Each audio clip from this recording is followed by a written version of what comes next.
बहनों और भाइयों, मैं हूं आपका होस्ट जटाशंकर पंडित जी। आज इस एपिसोड में रामचरित मानस के बालकांड में खल वंदना की चौपाई बहुरी बंदी खल गन सती भाई जे बिनु काज दाहिने हुबाए पर हित हानि लाभ जिन्ह केरे उजरे हर्ष विषाद बसेरे की व्याख्या की जाएगी। चलिए शुरू करते हैं।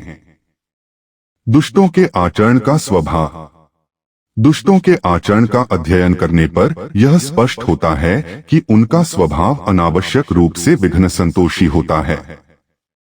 यह लोग बिना किसी महत्वपूर्ण कारण के भी अक्सर ऐसा आचरण करते हैं जो दूसरों के हितों के प्रतिकूल होता है। उनका मुख्य उद्देश्य अपने स्वार्थ सिद्धि में निहित होता है और इसके लिए वे दूसरों की भावना, प्रतिष्ठा और स्वार्थों की उपेक्षा करने में कोई कसर नहीं छोड़ते।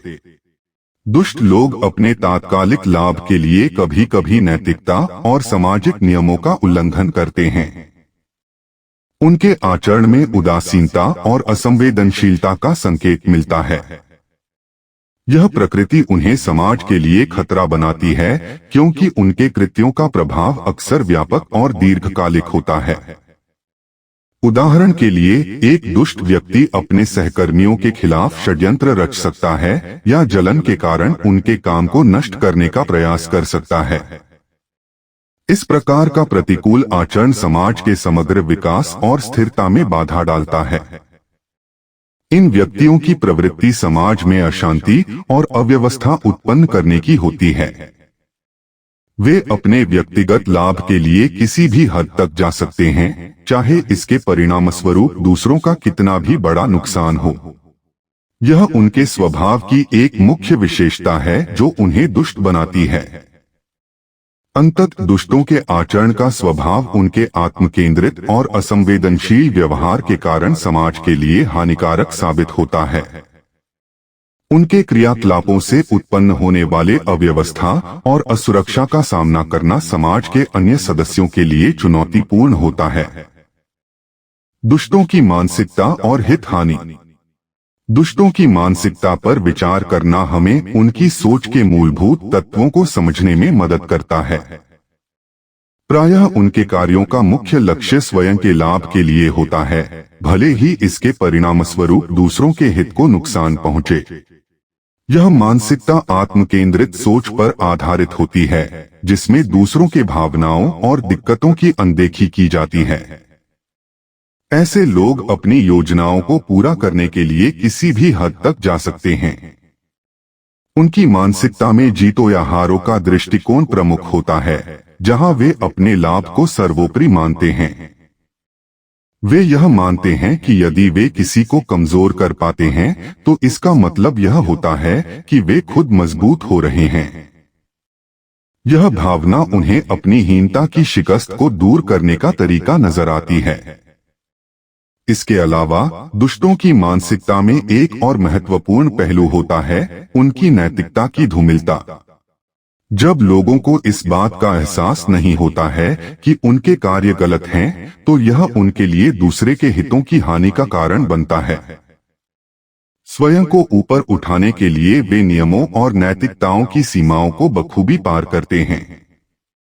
इस प्रकार की मानसिकता की उत्पत्ति अक्सर व्यक्ति की पारिवारिक, सामाजिक और सांस्कृतिक पृष्ठभूमि से होती है।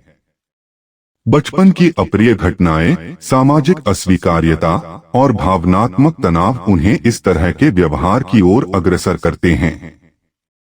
वे आत्मसम्मान की कमी या अविश्वास की भावना से ग्रस्त हो सकते हैं, जिससे उनका सोचने का तरीका व अन्य लोगों के प्रति उनका दृष्टिकोण प्रभावित होता है।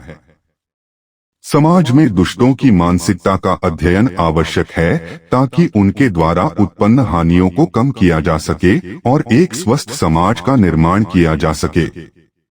दूसरों के उजड़ने में हर्ष और बसने में विषाद। दुष्ट लोगों की प्रवृत्ति का एक महत्वपूर्ण पहलू यह है कि वे दूसरों के उजड़ने में हर्ष का अनुभव करते हैं और उनकी समृद्धि पर दुख प्रकट करते हैं।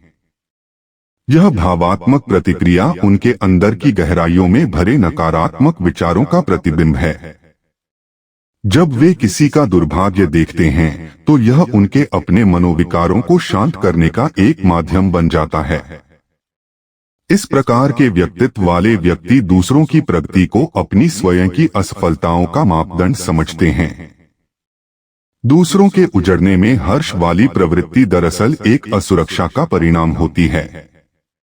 ऐसे व्यक्ति अपनी असफलताओं और कमियों को स्वीकार करने के बजाय दूसरों की विफलताओं में संतोष खोजते हैं। यह नकारात्मक मानसिकता उनके आत्मसम्मान को बनाए रखने के लिए एक प्रकार का रक्षात्मक तंत्र है। इसके विपरीत जब वे किसी की समृद्धि देखते हैं तो यह उनकी असुरक्षाओं और ईर्ष्या की भावना को बढ़ावा देता है, जिससे वे और अधिक विषाद में डूब जाते हैं। दुष्ट लोगों के इस प्रकार के व्यवहार का व्यापक प्रभाव होता है। जब वे दूसरों की मुश्किलों में आनंदित होते हैं तो इससे वे अपने आसपास के जीवन को और भी नकारात्मक बना देते हैं। यह प्रवृत्ति उन्हें समाज से और भी अलग थलग करती है और अंततः यह उनके निजी जीवन को भी प्रभावित करती है। इस प्रकार दुष्ट व्यक्तियों का दूसरों के प्रति नकारात्मक दृष्टिकोण न केवल उनकी व्यक्तिगत मानसिक स्थिति को दर्शाता है, बल्कि यह उनके सामाजिक संबंधों में भी जहर घोलता है। बस आज का एपिसोड यहीं समाप्त करते हैं। अगले एपिसोड में अगली व्याख्या के साथ उपस्थित होंगे। यदि यह व्याख्या आपके हृदय को कहीं स्पर्श कर जाए तो आभार रूप में आप इसे शेयर और लाइक करना बिल्कुल भी न भूलें। इस भगवत कार्य को जन जन तक पहुंचाने में हमारा सहयोग करें। धन्यवाद। इसी आशा के साथ आपसे विदा लेता हूं। जय जय सीताराम।